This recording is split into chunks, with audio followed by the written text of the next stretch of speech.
you took a big trip. They said you moved away. Hello. Okay, so today I decided to tell some stories. It's going to be a couple of stories. I don't know how many stories it's going to end up being. Might be one, might be two, might be three. Or might be more. So we'll just have to see how this goes. Okay, so the first story is going to be about the time I was abducted by aliens. Okay, so when I was a little kid, I was kind of slow, like seriously. So anywho, this is about me being abducted by aliens. So anywho, when I was little, which I still do now, I only liked to have, well, when I was little, I had a really giant bed. And like the whole house was completely painted white, like completely white, completely. But so anywho's, back when I was younger, I used to do all this stuff. I do nothing now. Hello, darkness, my old friend. My world is an abyss of nothing. Oh well. So anywho's, when I was younger, I used to do all this stuff. So one day, or one night, I think it was in the daytime. No, it was the night and it turned into daytime. Now this dream is only short because I only have fragmented memory of this dream. I don't really remember what happened in this dream, but let's just get into it. So, all I remember from being abducted by aliens is I was frozen in this glass. Not glass. I was frozen in this piece of ice. Legitimately frozen. Could not move, could not do nothing, could not do nothing. And I seen all these alien looking people around me. And they were just looking at me, tapping at me. And I remember I could not breathe for nothing. Couldn't move, couldn't breathe, couldn't do nothing. And I don't think this is like sleep paralysis because it's different. Because sleep paralysis is different. Like, whenever I have experienced so-called sleep paralysis, I couldn't breathe, I couldn't move, but there was no visions of nothing. I seen nothing. I saw nothing. But this time, there was aliens on top of me. And they had like all this different stuff. They were just kind of like doctors. Which is weird. But so I remember I couldn't breathe and I really thought I was about to die. But then a blanket moved off of me and I was like, oh my gosh, and I seen all this light and all this stuff. And then I seen my mom when she was younger. And that is how I came back from being almost abducted by aliens, or I guess I could have been abducted because I have seen things and know things.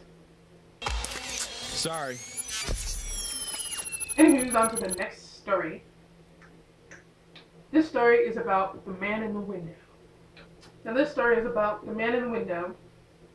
Now, the thing about this story is, it's a really surreal, kind of creepy story because based off of how it happened and how real this story kind of was to me. Because I don't know if this was, I can't ever tell if this actually happened or if this was a dream. I don't know if it was a dream. I don't know if it really happened. I don't know. All these things I do not know. But all I know is when I was younger, I used to be doing the most, like I said. And when we were younger, when I was younger, I had this house, and it's like 2 levels. There was an upstairs and a downstairs. There was like 2-story house, and there was like a backyard, front yard, and there was like a side window yard thing. And like if you went up to the top upstairs windows, you could climb out of the upstairs window onto the roof and look down, or whatever. So anywho's, one day I was downstairs. I don't know why I was downstairs. It was like nighttime.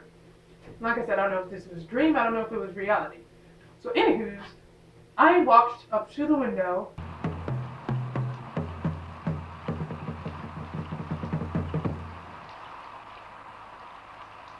And I seen this man who was old. Really, really, really, really old. And I don't know what he was doing. I don't know why he was there. He was like tapping on the window. Trying to say something. I don't know what he said. But he was butt naked. I kid you not. He was legitimately naked. No clothes on. No nothing. No clothes on. And I was like... And I remember him being really, really shiny. And I was just like...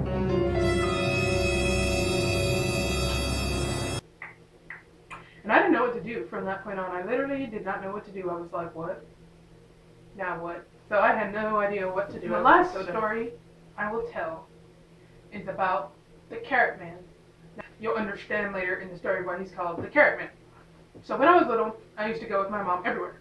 Go everywhere, every single place. Never ever left from right beside her like this. Always goes everywhere with her. And when she was young, we used to go a whole bunch of places, into the city, out of the city, everywhere in the world.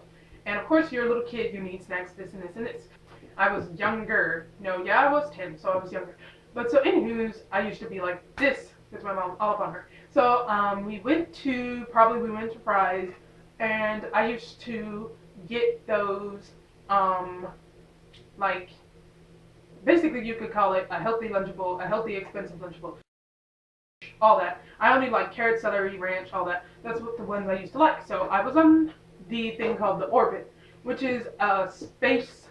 It's not a space shuttle, but we might as well call it a space shuttle. Because they have ones called like Venus, Jupiter, Mars, and they're like buses, but they're called the Orbit, and they orbit around the city.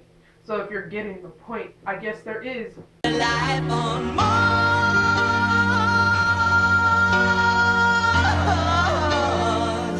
Hee hee. So anywho, so we were on the Orbit. I don't know which orbit it was, but I know it goes by, like, you see there's like a college, and then there's like the Orbit. Now there's the light rail.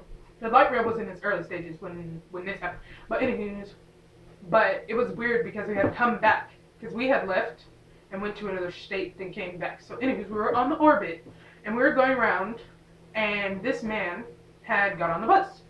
And I was eating my, my carrots and celery, like I always do, just eating it normally. And this man just kept staring at me so hard. He was just staring. Go away. And then I was literally so scared. I was a little kid. I was scared. I was traumatized. I didn't know what this man was gonna do. So I didn't know what he was gonna do. I was like, but it turned out that he actually wanted my carrots and my ranch and my celery. So he was like, "Can I have one?" And I don't know, but I just gave it to him. And I decided to give the man the carrots, and I gave him the thing. And I was like, "Here, you can have it, you can eat it." So I gave him the thing, and I was like, "No, you can have it, it's fine," because I have like, I've always had like 500 different things with me. So it wasn't like I really needed it. I wasn't dying of starvation. Plus, if you see how this man looked, you would understand why I just gave it to him. So anywho's, I kid you not, he literally finished eating that in like 10 seconds. Kid you not. Carrots gone, ranch gone, celery gone, whatever else was in there, completely gone. This thing was licked clean and shiny, like it just came off the pressing machine for plastic. And then he gave it back to me and was like, "Here you go." And I was like, well, okay then. So that was a story about the man with why we call him the Carrot Man, because specifically he asked for the carrots, and I gave him the whole thing, and he just was like. And now I will explain another story, one last story. Jehovah's Witnesses and Mormons. Now, there's nothing wrong with Jehovah's Witnesses, there's nothing wrong with Mormons, blah blah blah blah blah. You do you. I mean, whatever. So anywho's, one where we used to live, like in these big like house, whatever. They used to come around, the Mormon people used to come around. These might be the Jehovah's Witnesses, these might be the Mormons, I don't know, and I don't really know. But anywho, so when I was younger, there was a big giant tree in the front yard, and we made a swing, like out of a rope and like a, I don't know what it was, but it was a rope, and then there was a, like, pillow, probably something on the thing to make a seat for the swing. So I was just swinging back and forth, and the Mormons have bikes. So they came riding on their bikes, and I was listening to them talking, blah, blah, blah, blah, blah, blah, blah. And I realized that it sounded like they were literally dying of all the heat stroke. I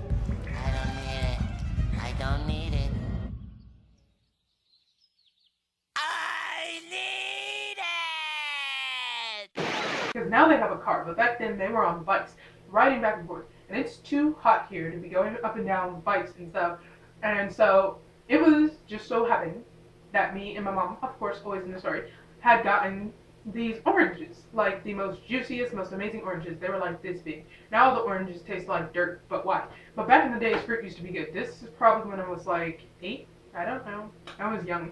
That's what I know. I was young when this happened. So anywho, there was these 2 big oranges, and I was like, oh my gosh, they're dying. I need to give them these oranges. And I gave them those oranges, and the look of, oh my gosh, thank you so muchness on their face, I was just like, oh my god, these are amazing. Oh. I felt like a good person for a day and a half. So those are my 3 stories. Goodbye. Way. It happened oh so quietly.